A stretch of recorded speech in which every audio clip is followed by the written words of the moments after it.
I'm a 30-year-old woman engaged to Joseph Mayo, who's 32. We got engaged a few months ago, but haven't begun planning our wedding. We currently live separately because I'm the primary caregiver for my mother. My parents divorced a few years back, and ever since, I've taken on the role of taking care of my mother.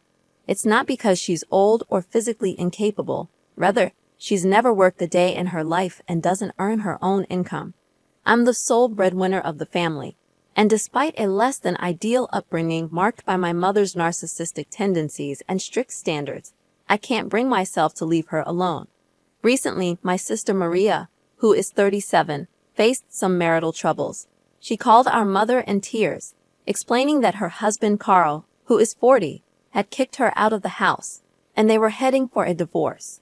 Maria was devastated and unable to speak through her tears when she reached our home.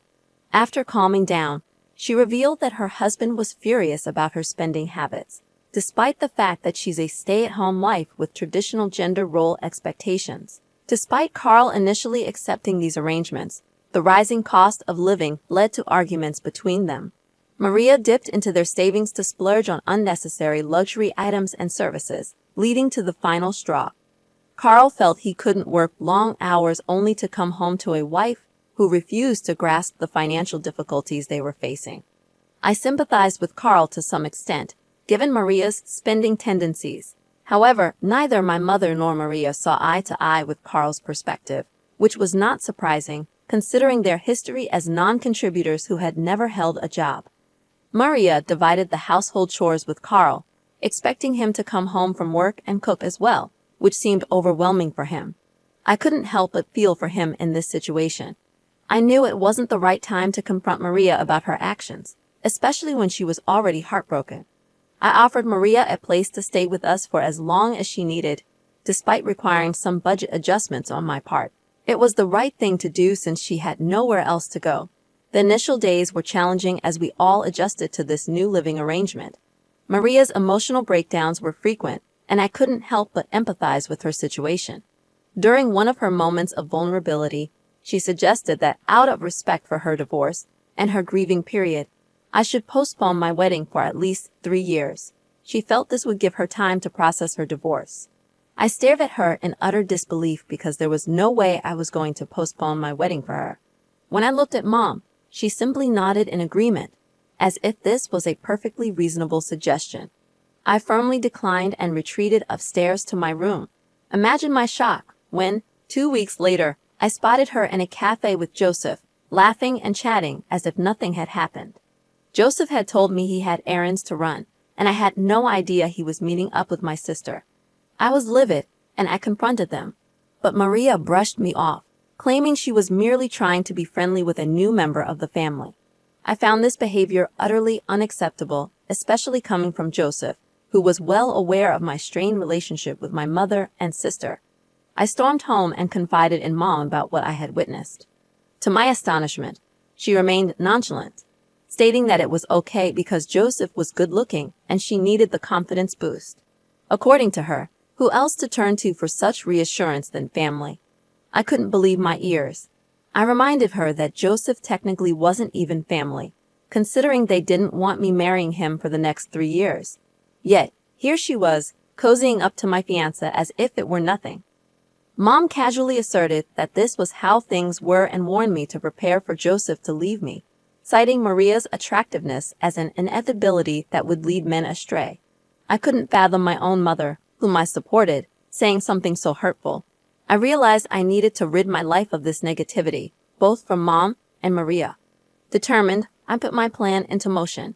I began searching for one-bedroom condos to rent and shortlisted a few job options that either my mom or Maria could pursue to support themselves.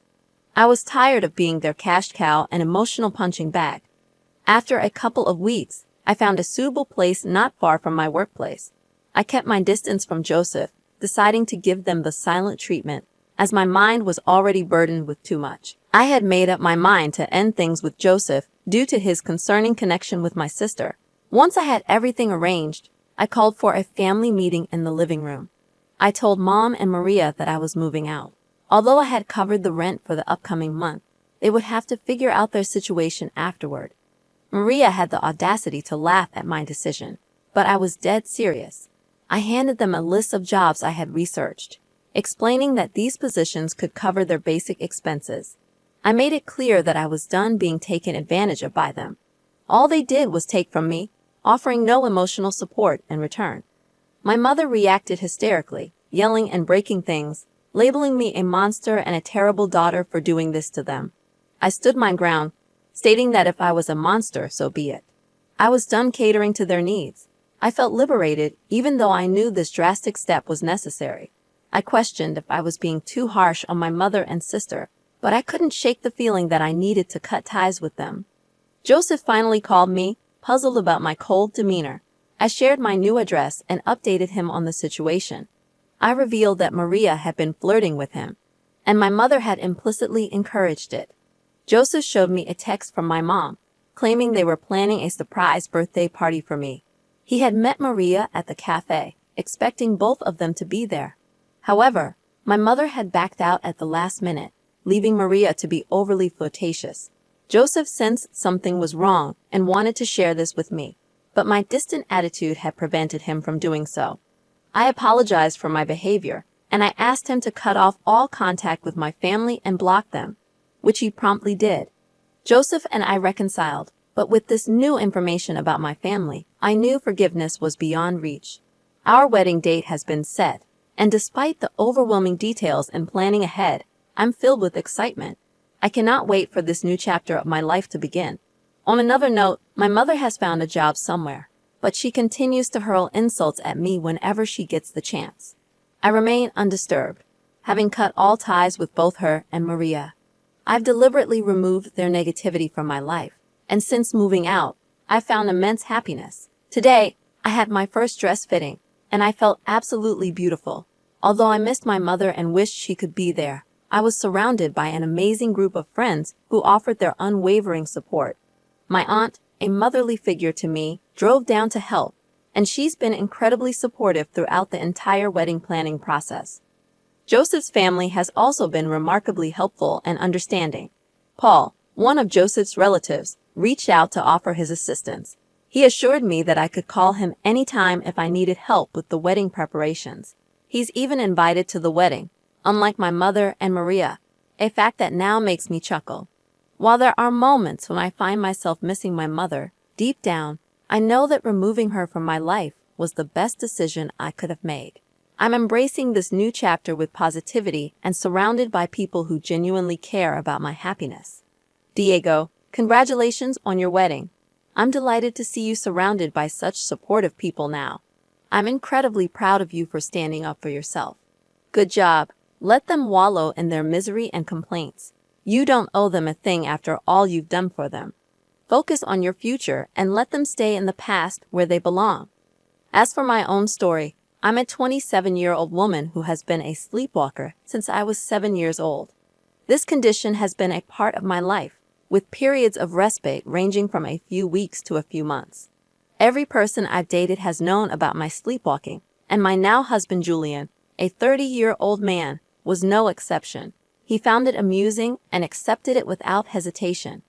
However, Julian's mother never warmed up to me, and her disapproval seemed unrelated to my sleepwalking. She simply felt I wasn't good enough for her son. Julian consistently stood up for me, defending our relationship. When he informed her of our decision to get married, he firmly shut down any unnecessary comments, forcing her into reluctant silence. For a few weeks before our wedding, Julian's mother had to move in with us due to a minor accident she had. Sharing a space with her was something I dreaded, but I accepted it since it was Julian's duty to care for his mother. We got married 10 days ago, and as expected, my mother-in-law found fault with everything I did. On the first night, she witnessed me sleepwalking and screamed in fear. Unaware of her reaction due to my condition, I continued my sleepwalking routine. Julian found the situation rather amusing and recounted the entire incident the next morning. Mother-in-law, frightened, called me names like witch, but Julian intervened, explaining my condition to her. Despite his explanation, she remained resentful, considering me a threat due to her religious beliefs, which had not influenced Julian during his upbringing. I calmly clarified my condition to her, but she remained unconvinced. The real blow came one night when mother-in-law insisted I sleep away from Julian to prevent my demonic habits from affecting him. She even threatened to lock me outside to protect her son from what she perceived as my affliction. I gazed at her in utter disbelief, but her expression remained deadly serious. On the other hand, Julian couldn't contain his laughter. He told his mom to leave us alone and assured her that we'd see her tomorrow. After a lingering stare at me, she eventually left the room. The following morning, I awoke to find myself on the porch, bewildered about how I had ended up there. My mother-in-law suggested I might have picked the lock and gone outside, a possibility that didn't seem far-fetched, considering I had done it a couple of times as a child. I brushed it off as a rare occurrence and carried on with my day. However, the next day, I found myself on the porch again, which was strange because such a pattern had never occurred before. I discussed my concerns with Julian, who shared my worry. He decided to have cameras installed around the house and promised to check on me periodically during the night. I appreciated his concern and cooperation, but requested him not to inform his mother about the cameras. While the camera company was setting up, I accompanied mother-in-law to her regular doctor visits. We maintained a silent distance, a situation that suited me just fine. Upon our return from the doctor's appointment, the cameras had been installed. The following morning, I once again found myself on the porch, confirming my suspicions that something was amiss, and I suspected my mother-in-law's involvement. Observing her unusual smugness over the past few days, I quietly went upstairs and reviewed the footage from the cameras. Suddenly, it all fell into place. My mother-in-law had been scheming behind my back. She would rise in the middle of the night, open the main door wide, while ensuring all the internal doors were closed. When I, sleepwalking, ventured outside due to the open door, she would shoot and bolt it shut, preventing my return. In the early hours of the morning, she would discreetly reopen the latch to suggest that the door wasn't locked, creating a false narrative that I had gone out on my own.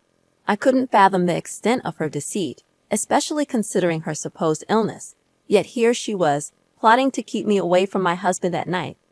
I felt an urgent need to tell Julian about my discovery, but I knew he was overwhelmed with work and had to leave on a 2-day business trip that night.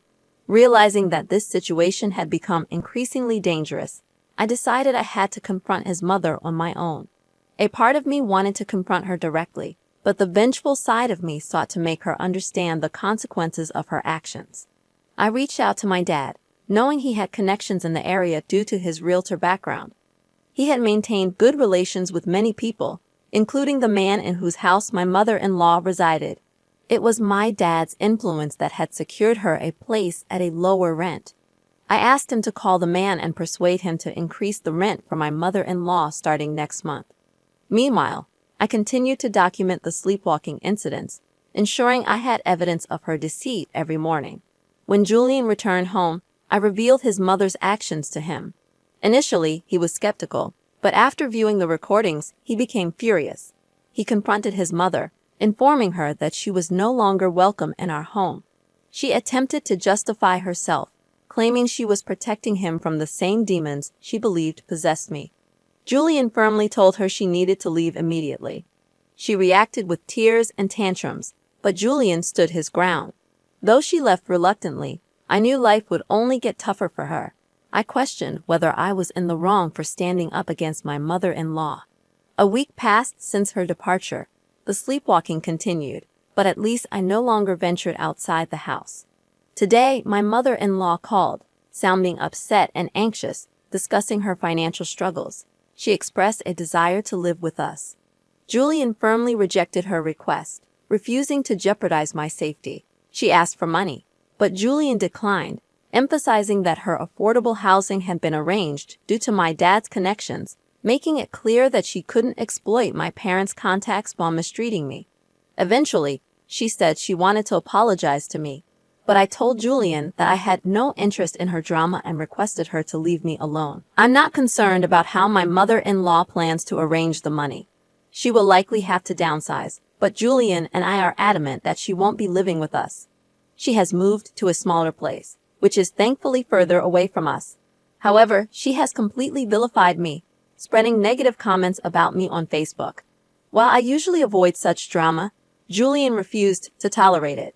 He publicly exposed her mistreatment of me, leading other family members to turn against her and call her out on her behavior. Since then, there has been a significant silence on her end. Julian and I are currently enjoying our honeymoon in Italy. We've explored Rome and are heading to Venice, Milan, and Bologna. If time allows, we might visit other countries, but our main focus is Italy. My mother-in-law was bitter when she found out about our trip to Italy and attempted to make amends. However, I know her true intentions now. Julian has left any possibility of reconciliation up to me, respecting my decision not to reconcile with her. Mother-in-law tried to play the victim on Facebook again, but she was promptly shut down by others. It was quite satisfying, and I can't help but revel in my pettiness. I'm grateful to have a supportive husband who stood up against his mother for me, as not all spouses are willing to do so. I'm looking forward to the rest of my life with Julian, enjoying every moment. Thank you for your kind words and support. Remember, if you have your own story to share, feel free to email us at the address provided in the description. Your engagement with the channel through likes and subscriptions is greatly appreciated. We'll be back soon with more stories. Thank you for tuning in.